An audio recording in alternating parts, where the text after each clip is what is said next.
जय श्री ओम नमः सिद्धेभ्यः। जय श्री ओम नमः सिद्धेभ्यः। जय श्री ओम नमः सिद्धेभ्यः। नमो अरहन्ताणं नमो सिद्धाणं नमो आयर्याणं नमो वज्रायाणं नमो लोये सवसाहूढं नमः श्रीवर्धमानाय निर्धूतकलिलात्मने सालोकानां त्रलोकानां यद्विद्यादर्पणायते। श्री रत्नकंठ शावकाचार्य के ऊपर अपनी चर्चा चल रही है। सम्यक दृष्टि का अंतिम अंग है प्रभावना नामक अंग। सम्यक दृष्टि कैसी प्रभावना करता है और मिथ्या दृष्टि की प्रभावना क्यों नहीं कहलाती है, इसके पीछे कल 13 प्रश्न खड़े किए गए थे पंडित सदाशिव दास जी के द्वारा। पेज नंबर 35 पर 18 नंबर का श्लोक है और ये 13 प्रश्न खड़े किए कि जो सम्यक दृष्टि है तो वो क्यों प्रभाव न कर सकता और मिथ्या दृष्टि क्यों नहीं। तो उत्तर आया, मोहिनी कर्म के अंधकार से आच्छादित होने के कारण अपने आप से 13 प्रश्न नहीं पूछ पाता है। क्या ये श्लोक है ना, अज्ञान तिमिर व्याप्तिम, अज्ञान रूपी अंधकार के कारण वो ये विचार नहीं कर पाता कि मैं कौन हूँ, मेरा स्वरूप कैसा है, मेरा जब यहाँ जन्म नहीं हुआ था तब मैं कहाँ था, कैसा था, यहाँ मुझे किसने उत्पन्न किया, दिन रात आयु बीतकर नष्ट हो रही है, मुझे करने योग्य क्या है, मेरा हित क्या है, आराधने योग्य कौन है, जीवों को अनेक प्रकार के सुख दुख क्यों होते हैं, देव गुरु धर्म का स्वरूप कैसा है, मृत्यु का जीवन का क्या स्वरूप है, भक्ष अभक्ष का स्वरूप क्या है, इस पर्याय में मुझे करने योग्य कार्य क्या है, मेरा कौन है, मैं किसका हूँ, इत्यादि विचार रहित मोहिनी कर्मकृत अंधकार से आच्छादित हो रहे। Page number 35। यानी प्रतिदिन सुबह उठकर 13 प्रश्न पूछना है अपने आप से, इनके उत्तर मिलना चाहिए। ज्ञानी जीव को इनके वास्तविक उत्तर मिलते हैं, इसलिए वो ज्ञानी है। उसके अज्ञान रूप अंधकार को स्याद्वाद रूप परमागम के प्रकाश से दूर कर स्वरूप और पर रूप का प्रकाश ज्ञान करना, वो प्रभावना नामक अंग है। प्रभावना कैसी होती, हमें लगता है कि दान दे दिया तो प्रभावना हो गई, बोली लगा ली, ऊंची बोली लगाई तो प्रभावना हो गई। यहां क्या कह रहे हैं, अज्ञान रूप अंधकार को स्याद्वाद रूप परमागम के प्रकाश से दूर करना प्रभावना है। सबसे पहले अपने अंदर तो प्रकाश करो, अपने अंदर तो प्रभावना करो, अपने श्रद्धान में तो अपने स्वरूप को दृढ़ करो, ज्ञान में अपने स्वरूप को दृढ़ करो, चारित्र में अपने स्वरूप में लीन हो, तो अपने स्वरूप में प्रभावना होगी। और जिसके अपने में प्रभावना होगी सारे संसार में प्रभावना करेगा। ख्याल में आया? तो क्या कहा, अज्ञान रूप अंधकार को स्याद्वाद रूप परमागम के प्रकाश से दूर कर।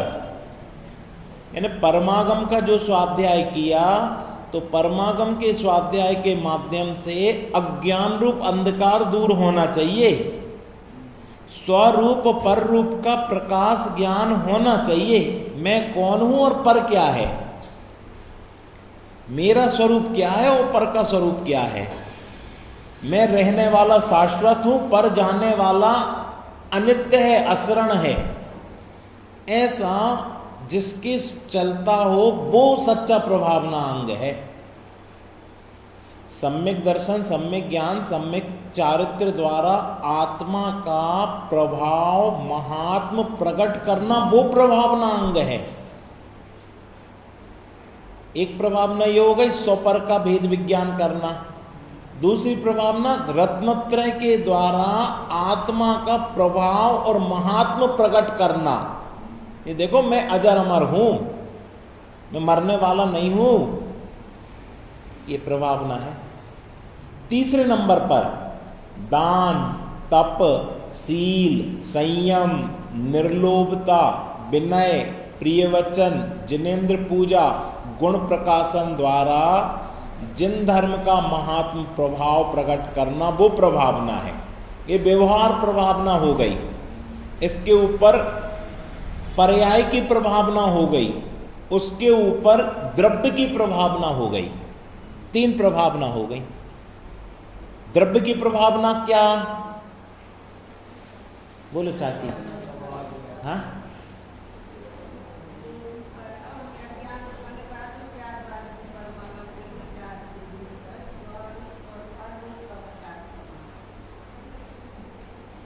इसमें से निकालना है। त्रिकाली ध्रुव आत्मा हूं, ये द्रव्य से प्रभावना। सम्यक दर्शन, सम्यक ज्ञान, सम्यक चारित्र ये पर्याय हैं, ये पर्याय से प्रभावना। और दान, तप, सील, विनय, प्रिय वचन, जिन पूजा, ये व्यवहार प्रभावना है। ये तीन प्रभावनाएं समझ में आई। ये व्यवहार प्रभावना ही पूरी प्रभावना नहीं है, और व्यवहार प्रभावना का नंबर तीसरे नंबर पर है। जब तक अपने त्रिकाली ध्रुव पर दृष्टि केंद्रित ना हो, द्रव्य की प्रभावना ना हो, तब तक पर्याय की प्रभावना नहीं होती। पर्याय में रत्नत्रय नहीं होंगे तो आपके दान, तप, सील ये व्यवहार भी सम्यक नहीं कहलाएंगे। इनमें भी मान कर लोगे, अहंकार कर लोगे, इनमें भी अपने आप को ऊंचा देखने लग जाओगे, त्याग का मान कर लोगे। करना क्या था? मान का त्याग, और करने क्या लग जाते? त्याग का मान। क्यों? क्योंकि द्रव्य की प्रभावना ना की, रत्नत्रय रूप पर्याय की प्रभावना ना की, तुझे दान तप सील करने से उनका मान कर लिया, इसलिए फिर प्रभावना नहीं होती, मान होता है। बहुत सुंदर प्रकरण सदाशिव दास जी ने खोला है। आया राकेश भैया ख्याल में? बोलो एक बार। तीन की प्रभावना। द्रव्य की प्रभावना कैसे होगी? हाँ बोलो। अपने को क्या मानना? त्रिकाली ध्रुव एक शुद्ध ज्ञायक परमात्मा हूं, ये द्रव्य से हूं, कोई दिक्कत नहीं है बोलने में। द्रव्य से मैं ऐसा ही हूं, जो निगोद में सो ही मुझ में, सो ही मोक्ष मजार। ये क्या है? द्रव्य से प्रभावना। जिसकी द्रव्य से ऐसी प्रभावना होती है उसको रत्नत्रय पर्याय से प्रभावना हो जाती, उसको रत्नत्रय हो जाती। जो रत्नत्रय के पीछे जाएगा उसको रत्नत्रय नहीं मिलेगा। जो त्रिकाली ध्रुव में अपनापन करेगा उसको रत्नत्रय पर्याय में प्रकट होंगे। और फिर उसके जीवन में क्या क्या होगा? दान, तप, सील, संयम, निर्लोभता, विनय, प्रिय वचन, जिन पूजन, गुण प्रकाशन। कितने हो गए? 9। गुणों का प्रकाशन द्वारा जिन धर्म का महात्म प्रभाव प्रकट होगा उसके, ये व्यवहार से प्रभावना है। सम्यक दृष्टि का जीवन शुष्क नहीं होता। सम्यक दृष्टि का जीवन इन आठ रूपों से महकता है, इन 8 रूपों से प्रकाशित होता है। क्या? उसके जो अनंत गुण हैं वो अनंत गुण यही तो हैं। दया, क्षमा, 10 लक्षण धर्म है। वो प्रकाशित होना, रत्नत्रय रूप धर्मों का प्रकाशित होना। नहीं, द्रव्य प्रभावना में तो त्रिकाली अखंड द्रव्य आया, वहां भेद नहीं है।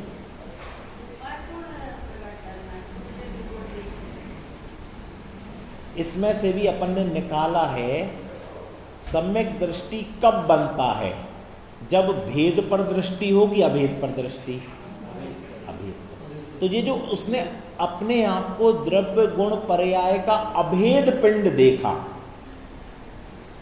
कि मैं अखंड एक ज्ञायक हूं, ये द्रव्य की प्रभावना, ये देखा तो सम्यक दर्शन, सम्यक ज्ञान, सम्यक चारित्र, रत्नत्रय रूप पर्याय प्रकट हुई।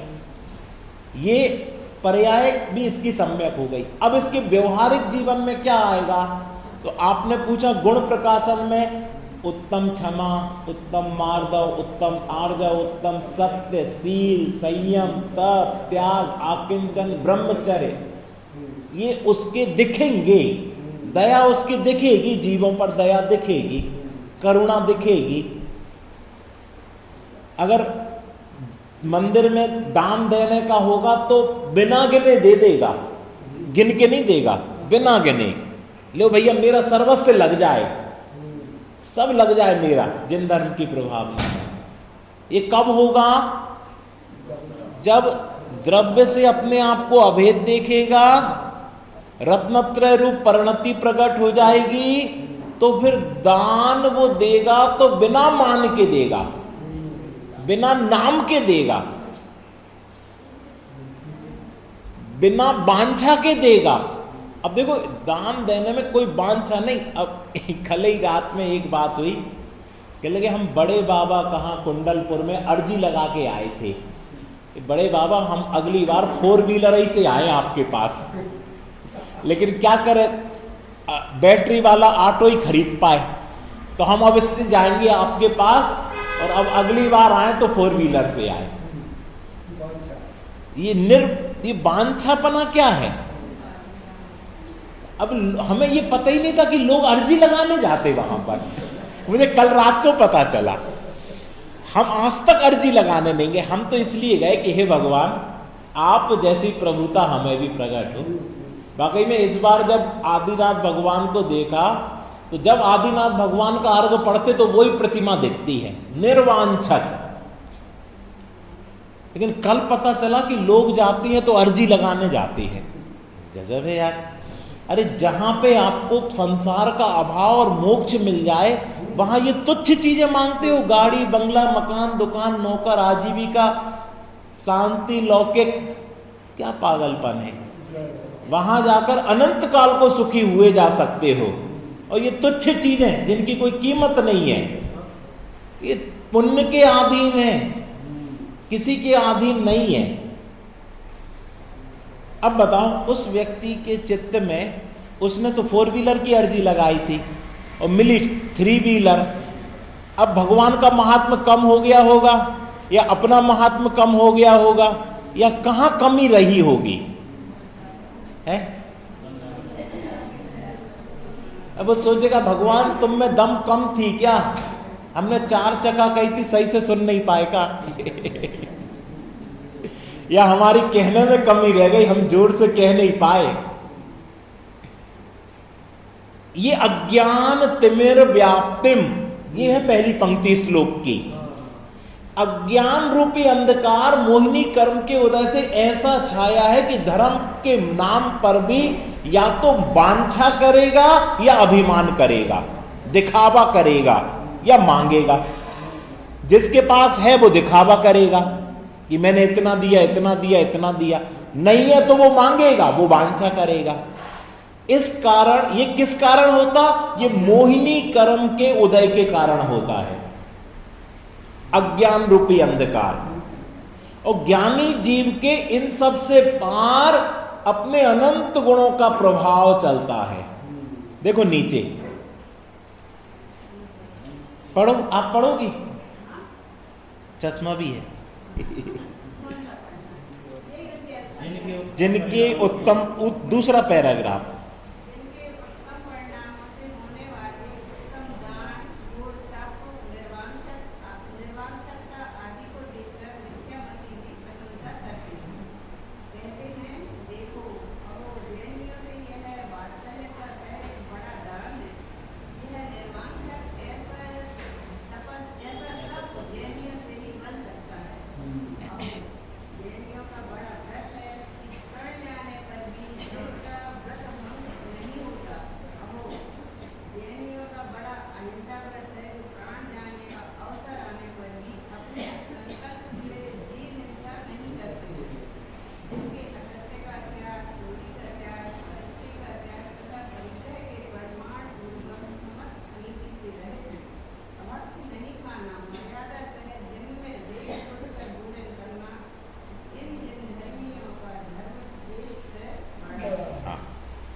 तो देखो, जिनके उत्तम परिणामों से होने वाला उत्तम दान, उत्तम परिणाम होंगे तो उत्तम दान होगा, निम्न परिणाम होंगे तो निम्न दान होगा। तो पहले परिणाम उत्तम चाहिए। देखो, महावीर स्वामी को पाड़ना किसने कराया था? चंदन वाला। उसके पास दान में देने को क्या था, लेकिन परिणाम कैसे थे? अब देखो, जिनके उत्तम परिणाम थे तो वो कोदो भी क्या हो गए? 60 रस मिश्रित भोजन हो गए। और कितने हो गए कि चक्रवर्ती की सेना भी करे ना तो कम नहीं पड़ेंगे। परिणाम उत्तम होना चाहिए। अपन क्या सोचते, हमारे पास है क्या देने को, है क्या देने को, है क्या देने को। अरे तुम परिणाम तो उत्तम रखो, जो दे रहा है उसकी तो अनुमोदना करो, वैसे ही आ जाएंगे। यानी हमने तरीके से प्रथमान योग भी नहीं पढ़ा।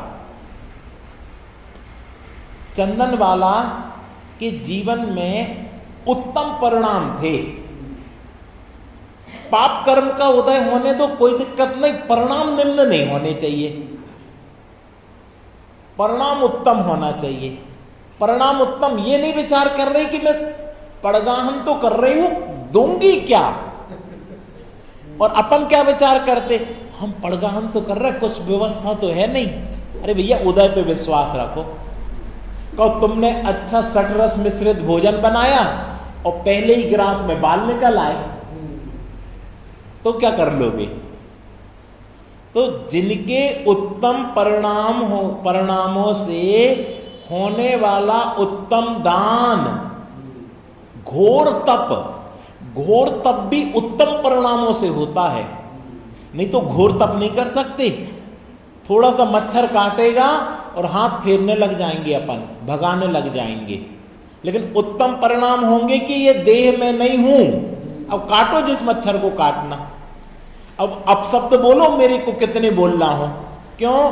क्योंकि जिसको तुम बोल रहे हो वो मैं ही नहीं हूं।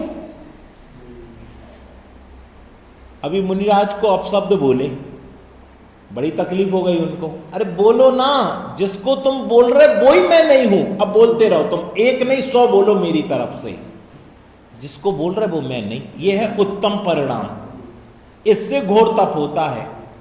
उत्तम परिणाम से निर्वांछकता आती है।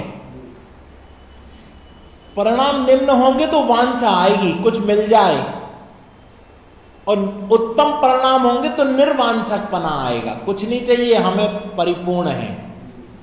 और आदि लिखा है, यानी और जगह कम है, समय कम है, इसलिए 3 लिख दिए। उत्तम दान, घोर तप और निर्वांछकता आदि को देखकर मिथ्यामति भी प्रशंसा करते हैं। अब देखो, आपने वो देखा, टोडरमल जी ने वो मुगलों पंजाबियों के गुरुओं के बच्चों के लिए जमीन क्या दे दी, सिखों के लिए। आज तक वो कितनी सम्मान से नाम ले रहे, सेठ टोडरमल जी, जैन लिखते हैं, वो नाम ले दिया, उसका नाम रख दिया सेठ टोडरमल, नाम समर्पित कर दिया। यानी अन्यमति भी प्रशंसा करते हैं। उनने कोई डिमांड रखी कि आज तो हम दे रहे, बाद में ले लेंगे, क्या अभी तुम्हारे पास नहीं है तो हम दे रहे ब्याज पर, तुम्हें ब्याज सूद सहित लेंगे, ऐसी कोई डिमांड रखी? निर्वांछकपना कि भैया तुम तो लो। बादशाह कहाँ खजाने में खत्म हो गया, अकाल फैल गया तो अपने गेट खोल दिए, ले जाओ और व्यवस्था करो। ये नहीं कि मैं ही दूंगा, लाइन लगा के खड़े हो जाओ, एक एक हम देंगे, नहीं, मेरा नाम नहीं लेना और ले जाओ और तुम व्यवस्था करो, मुझे नाम की जरूरत भी नहीं है। कितनी निर्वांछकपना है। यानी अन्यमति भी प्रशंसा करते हैं। क्या ऐसे उदाहरण याद रहना चाहिए कि निर्वांछक हो के दान देना, मेरा नाम नहीं लिखना कहीं, किसी को पता ना लग जाए कि मैंने दिया।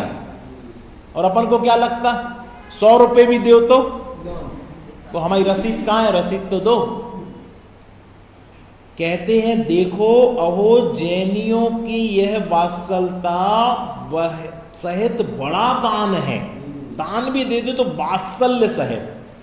यह निर्वांछक ऐसा तप जैनियों से ही बन सकता है, और कोई ऐसा तप ही नहीं कर सकता। अहो जैनियों का बड़ा व्रत है कि प्राण जाने पर भी जिनका व्रत भंग नहीं होता। बताओ ये किसके लिए प्रसिद्ध है, प्राण जाए पर वचन न जाए? है रामचंद्र जी, रघुकुल रीत सदा चली आई, प्राण जाए पर। वे कौन है रामचंद्र जी? छायक सम्यक दृष्टि, जैनी, ज्ञानी, कि मैंने पिताजी को वचन दिया अब मेरे प्राण भी चले जाएं तो भी मैं उनकी बात को नहीं टालूंगा, मैं राज्य में नहीं रहूंगा, निकल जाऊंगा बाहर। इन्हें जिनका व्रत भंग नहीं होता, इसी से तो सारे अयोध्यावासी प्रभावित हो गए। जिनका राज्य अभिषेक होना था उन्होंने व्रत धारण करके, दीक्षा धारण करके वन में चले गए। ऐसे नियम प्रभावित हुए। अहो जैनियों का बड़ा अहिंसा व्रत है, जो प्राण जाने का अवसर आने पर भी अपने संकल्प से जीव हिंसा नहीं करते। बताओ प्रथमान योग से सतियों के नाम अनंग सरा, प्राण जा रहे पर उस अजगर को मत मारो। टोडरमल जी, प्राण जा रहे पर हाथी को मत मारो, इसको मत मारो, प्राण जा रहे पर नहीं। सूकर, प्राण जा रहे पर मुनिराज को मत मारो, कि कहां शेर और कहां सूकर, पर मुनिराज की रक्षा के लिए प्राण चले जाएं, अमर हो गए इनके नाम। प्राण जाने का अवसर आने पर भी अपने संकल्प से जीव की हिंसा नहीं करते। जिनके असत्य का त्याग, असत्य नहीं बोलते, चोरी का त्याग, पर स्त्री का त्याग, परिग्रह के परिमाण पूर्वक समस्त अनीति से रहित हैं। चौथे गुण स्थान में न्याय नीति रहेगी, अनीति से रहित होंगे। अभक्ष नहीं खाना, अगर आप अभक्ष नहीं खाते तो खुल के बोलो, दृढ़ के बोलो हम ये चीज नहीं खाते, इसमें हिंसा है। हमें बहुत अच्छा लगा अपने माली ने लिख दिया हम आलू नहीं खाते, अब उसको समझ में आ गया अनंत जीव देखते हैं, त्याग कर दिया, तो चुपचाप नहीं रखा, लिख दिया कि भैया इससे क्या होगा, जैनियों को शर्म आएगी जो खाते हैं। और जब जैनी पढ़ेंगे, अपने में भी कुछ खाते होंगे, वो पढ़ेंगे यार माली जैसे होकर मंदिर की सेवा करने वाले को इतने विचार, इतने उत्तम परिणाम आ गए, और हम जैन कुल में जन्म लेने वाले को ये परिणाम नहीं आ पाए कि भैया आलू में अनंत जीव होते हैं, हम उनकी हिंसा क्यों करें, हम रात्रि में भोजन क्यों करें, हम अनछना जल क्यों उपयोग करें। आज 50 साल बाद भी इतना समझ में नहीं आ रहा कि हम अनछना जल छोड़ देवें, हम छान के पानी पिएं। और चाहिए है सम्यक दर्शन, चाहिए है मोक्ष, और इतना त्याग ही नहीं हो पा रहा। हम अभक्ष नहीं खाना, मर्यादित सहित दिन में देख सोच कर भोजन करना, इतनी विवेक नहीं हो पा रहा। तो क्या शास्त्र स्वाध्याय सुना, क्या तुमने जैन कुल में जन्म लिया, तुम तैयार करो नरक निगोदों की। अगर आपसे आज नहीं छूट रहा तो कल नरक निगोद सामने है, तैयारी करो उसकी। इन जिन धर्मियों का धर्म श्रेष्ठ है, बड़ा है। जब आप किसी अजैन कहाँ जाओ और आप बोल दो मैं रात्रि भोजन नहीं करता, याद करो उसको जो गिरनार से गिर गया था 2000 फुट नीचे, और उसने कहा कि मैं रात में भोजन नहीं करते, मैं जैन हूं, तो गर्व से सीना चौड़ा हो गया। देखो इतनी विपत्ति आने के बावजूद भी नियम नहीं तोड़ा अपना उसने। ऐसे हम दृढ़ हैं कि नहीं कि भैया मर रहे हम, ले आओ, रात है तो कोई बात नहीं, हमारे नियम दृढ़ हैं। इनसे प्रभावना होती है।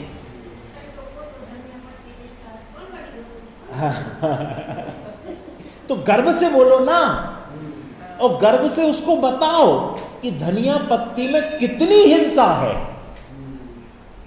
और उससे क्या पेट भर जाएगा? इतनी सी धनिया पत्ती खाने से पेट भरता कि टेस्ट बढ़ता? तुम टेस्ट के लिए इतनी जीवों की हिंसा कर रहे हो। अपन चुप हो जाते हैं। उधर बताना चाहिए, बताकर उसको नीचा नहीं दिखाना है। अपन को तो बताना है कि धनिया पत्ती में इतनी हिंसा है, क्यों कभी किसी ने बताया नहीं है, इसलिए उसने छोड़ा नहीं है। उसको उसका स्वरूप बताएंगे तो उसको भी लगेगा कि भैया हम इतनी चीजें छोड़ें, हम रात का पानी छोड़ें तो हमें ये भी छोड़ देंगे। पर हम लोग क्या करते, अपने त्याग को छुपाते हैं। छुपाना नहीं है, उसको बताना है कि इसमें इतनी हिंसा है। समझ में आ जाएगी, भली होनहार होगी तो छूट जाएगा। बाकी जब तक मिथ्यात्व नहीं छूटता है, ये कितनी चीजें छोड़ दो, इनका अभिमान नहीं करोगे, अभिमान हुए बिना नहीं रहेगा। इसलिए सबसे पहले तो 3 विशेषताएं आपको बताई, द्रव्य से प्रभावना, पर्याय से प्रभावना और व्यवहार से प्रभावना। कौन बताएगा? ये अभी इसी में से निकाला अपन ने, इसमें लिखा नहीं है, निकाला है। बताओ कौन बताएगा?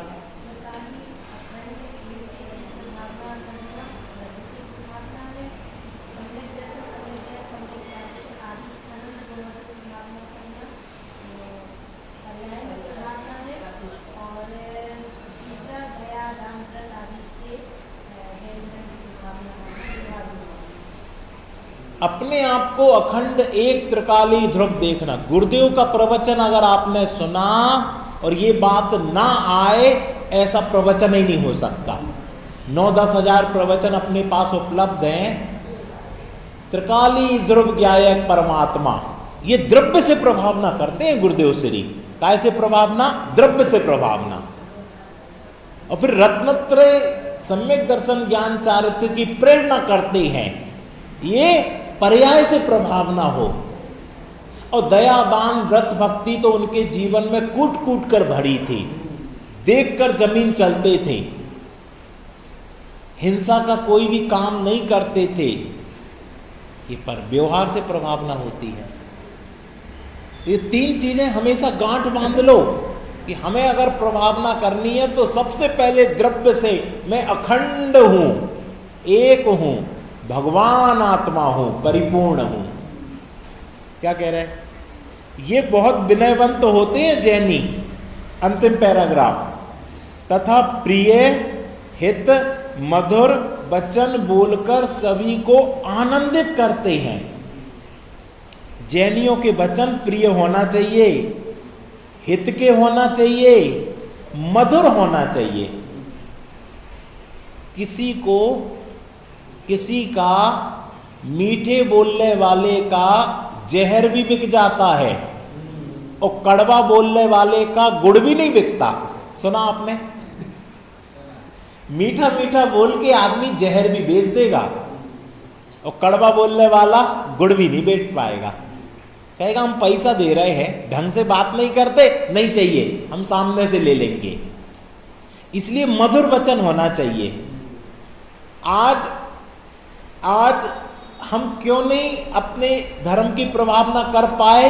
क्योंकि मधुर वचन सहित नहीं बोल पाए। अगर गुरुदेव क्यों प्रभावना कर पाए? कि वो मधुर वचन सहित बोले, उनके वचनों में मिठास रही।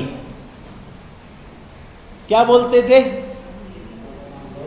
कहते थे हे सेठ, देखना मधुर वचन गुरुदेव के, हे सेठ। ये सेठ ने बेंगलोर में 8 लाख रुपए खर्च किए और एक और सेठ ने 4 लाख रुपए खर्च किए और एक मंदिर 2 ने मिलके बना दिया। 8 और 4 कितने हो गए? आज से 40-50 साल पहले के प्रवचन में 12 लाख रुपए खर्च करके बेंगलोर में मैजेस्टिक प्लाजा के पास में आदिनाथ भगवान का मंदिर बनाया, जहां दिगंबर मंदिर नहीं थे। एक सेठ भंडारी जी ने, और बाद में धूल छे प्रभु धूल छे। ऐसे मधुर वचन कहां मिले, और वो भी हाथ जोड़ के बराबर। क्यों? क्योंकि पहले तो उसने जो दान दिया उसकी प्रशंसा की। 8 लाख यानी आज के 8 करोड़ के बराबर, 8 करोड़ रुपए दे देना सीधा, और ज्यादा ही होंगे। कौन कर सकता? वो भी शायद कन्वर्ट होके आए थे, श्वेतांबर से कन्वर्ट होके आए, दिगंबर मूल नहीं थे, कन्वर्ट होके आए। और दिगंबर के लिए अपने पूरे परिवार से अलग हो जाना, उनका बड़ा कुटुंब है, बहुत बड़ा परिवार, उन सबसे कट जाना, अकेले पड़ जाना, तो भी इतना समर्पण, बहुत बड़ा पुरुषार्थ चाहिए। पुरुषार्थ ही जीव कर सकता है ये काम। और मैंने देखा कि वास्तव में उनने पुरुषार्थ किया तो उस मंदिर में सुबह दोपहर शाम आके सामायिक करना, ध्यान लगाना, पूजन पाठ करना, स्वाध्याय करना बराबर लगा। उनने उनका काम भी, अगर आपने उसका त्याग किया है तो उसका आपको फल भी मिलेगा। सामायिक भी होगी, स्वाध्याय भी होगा, ध्यान भी होगा, पूजन भी होगी, विनम्रता भी आएगी। पंडित जी कर कर बोलते थे वो भी। वहाँ हमने पाठशाला चलाई, 1.5 साल पाठशाला चलाई, पंडित जी करके। इतने बड़े आदमी, भोजन को पूछे, पानी को पूछे, रहने को पूछे, कोई तकलीफ तो नहीं है उसको पूछे। ऐसी धर्मात्मा जीवों के प्रति वात्सल्य रहता है, तब जाके प्रभावना हो पाती। क्या है? प्रिय हित मधुर वचन बोलकर सबको आनंदित करते। आप बोल के देख लो, एक दिन बन के प्रिय वचन ही बोलना, कटुक वचन नहीं बोलना। देखना, आप किसी से प्रिय वचन बोलोगे, वो कहेगा यार इतने अच्छे हैं, 4 लोगों को और लेके आएगा, अरे वहां चलो यार वो बहुत अच्छे से बात करते हैं। उनकी बात लौकिक में भी है कि आप प्रिय वचन बोलो। ये MBA में सिखाया जाता है। ये जितने स्टॉल पे खड़े रहते हैं उनको क्या कहा जाता है? आपको मुस्कुराना है, आपको अच्छे वचन बोलना है। कोई कितने ही अपशब्द बोले, आपको अपनी धैर्य को नहीं खोना है, आपको बड़े शांति से बात करना है। ये उगाही करते ना पैसे की फोन पर, उनको सैलरी मिलती है, एक नया बिजनेस शुरू हो गया, आपको टेलीफोन नंबर दे देंगे 100, इन लोगों से आपको बैंक में जो लोन लिया वो चुका नहीं रहे, वो आपको वसूल करना है। लेकिन कैसे? प्रिय वचन बोलकर, मधुर वचन। वो खूब अपशब्द कहेंगे, आपको मधुर वचन बोलना। अगर तुमने पैसे उगा लिए तो 25% तुम आए। अगर तुमने 1 करोड़ उगा लिए 1 साल में तो 25 लाख तुम आए। और काम क्या करना? कुछ नहीं, 1 पैसे का इन्वेस्टमेंट नहीं करना, सिर्फ एक फोन लेना है और फोन लेके वो 100 नंबर आपको लगाना है। और तुमने अच्छे अच्छे वचन बोल बोल कर और तुमने 1 करोड़ रुपए उगवा दिए, 25 लाख तुम आए। पार्ट टाइम जॉब होता कि नहीं? उनके तो डूब ही रहे हैं। और 75 लाख भी मिल जाए तो क्या बुरे, लेकिन कौन कमा सकता? जो प्रिय वचन, मीठे मीठे वचन, अच्छे वचन, हित के वचन, आनंदित वचन बोले, कमा लेगा। जब लौकिक में कमाएगा तो पारलौकिक क्यों नहीं कमाएगा? वो रत्नत्रय क्यों नहीं कमाएगा? वो मोक्ष क्यों नहीं कमाएगा?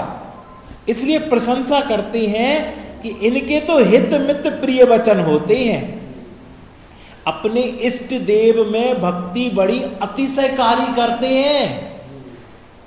ये मंदिर भी बनाते तो ऐसे वैसे नहीं बनाते, मड़िया सी बना ली, नहीं, विशाल मंदिर बनाएंगे, विशाल भगवान पधराएंगे, विशाल उत्तम अक्षत लेके आएंगे, उत्तम द्रव्य लेके आएंगे, उत्तम बड़ी से बड़ी बादाम लेके आएंगे, वो चढ़ाएंगे।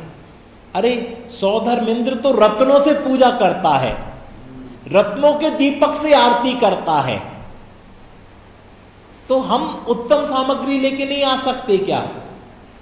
एक जन कहा हम चावल लेने गए तो उनने बोला एक आते हैं जैन व्यक्ति, नाम नहीं बता रहे, मुझे पता भी नहीं, कहने लगे वो मंदिर के लिए सबसे ऊंचा जो चावल हो वो दो, 100 रुपये किलो हो, 200 रुपये किलो हो वो, और खाने के लिए 50 रुपये किलो।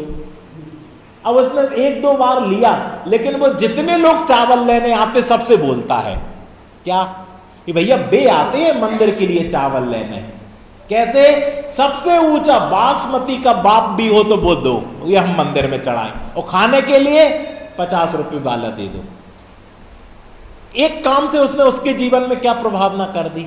अब वो किसी भी भावना से बोले, लेकिन सोचो अपन किसी अजैन के पास जाके एक बार बोलो तो कि भैया तुम्हारे सबसे ऊंचा चावल दिखाओ, बोलना अपने 2 किलो 1 किलो ले लेना, बोलना तो वो कहेगा ये है, इससे ऊंचा मंदिर में चढ़ाने के लिए चाहिए हमें, ये बोल देना। अब उसके जीवन में क्या हो जाए, अरे देखो, और 1 किलो और लेना 50-60 रुपए वाला, ये हम खाने के लिए ले रहे हैं। फिर देखना उसके जीवन में, अरे यार जैनी व्यक्ति आया था यार मंदिर में चढ़ाने, उसने 200 रुपये किलो, खाने के लिए 50 रुपये किलो। वो कायल हो जाएगा जैन धर्म का, यार हमें भी प्रवेश मिल जाए मंदिर में, हम भी उन भगवान के दर्शन करें जिनके भक्त इतना ऊंचा सोचते हैं। गजब है। तो क्या अपने इष्ट देव में भक्ति बड़ी अतिशयकारी, आगम की आज्ञा के जैनी बड़े दृढ़ श्रद्धानी, आगम की आज्ञा को मानते हैं, आगम में जो आज्ञा दी गई है।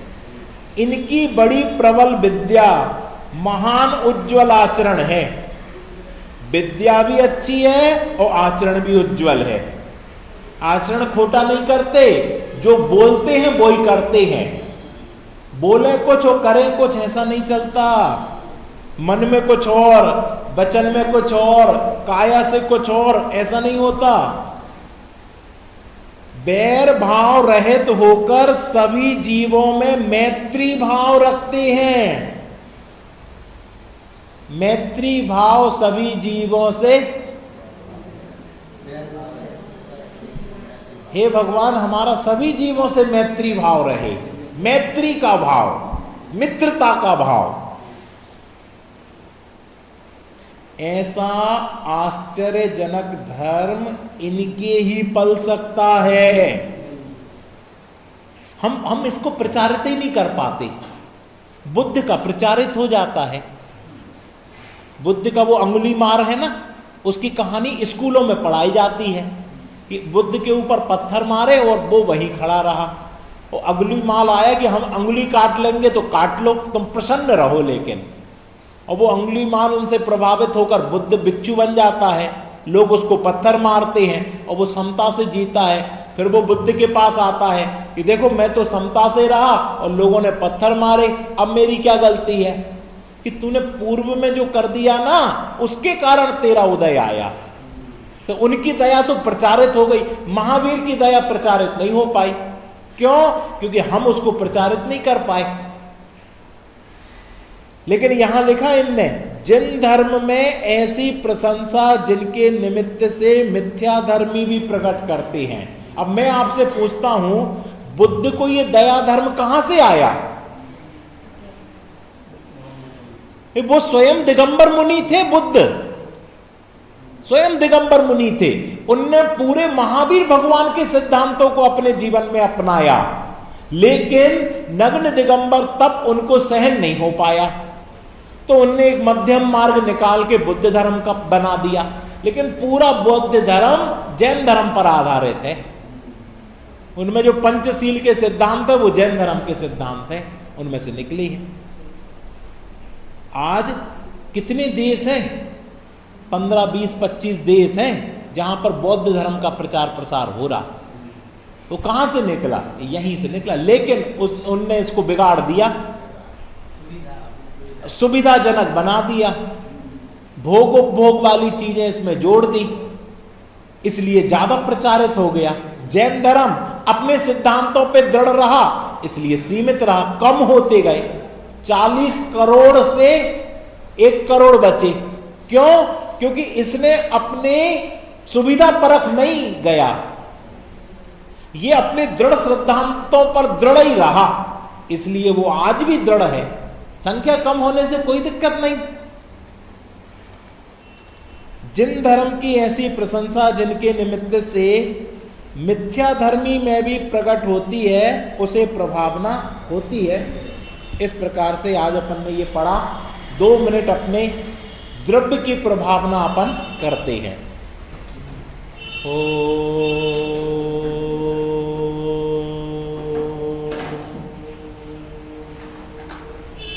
चैतन्य स्वरूपो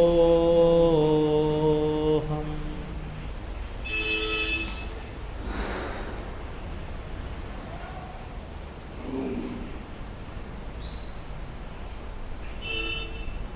सबसे पहले तो अपनी प्रभावना अपने से करें, अपने में करें, अपने लिए करें, अपने द्वारा करें।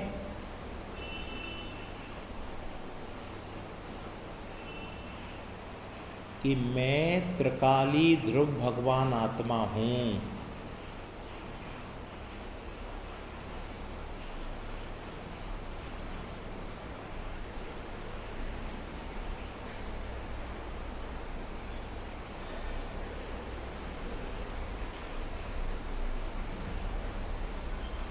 ये वास्तविक प्रभावना है।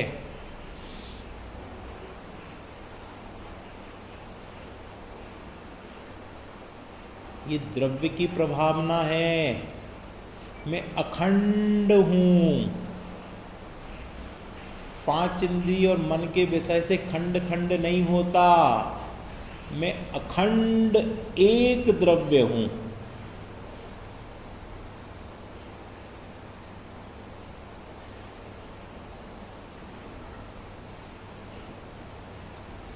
अनादि अनंत हूँ, अविनाशी हूँ।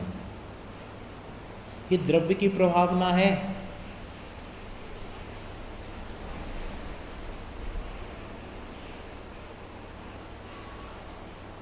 इससे किसी प्रकार की शल्य नहीं रहती, किसी प्रकार की चिंता नहीं रहती, किसी प्रकार की आदि व्याधि उपाधि नहीं रहती।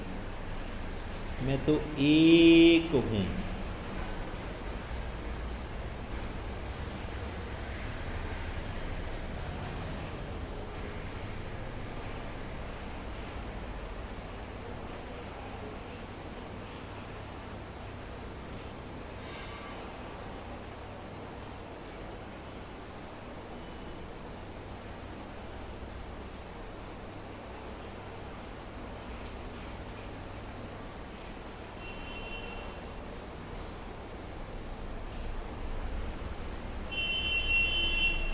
इस प्रकार से अपने को द्रव्य स्वरूप देखना यह सत्य ही है। बाकी दिन भर जो अपने आप को पर्याय रूप से देखते हो वो सब असत्य है, क्षणिक है, विनाशिक है। द्रव्य रूप से देखना, एक रूप से देखना, यही सत्य है, अविनाशी है। निरंतर अभ्यास द्वारा उस पर दृढ़ता आएगी। सहजानंदी शुद्ध स्वरूपी अविनाशी में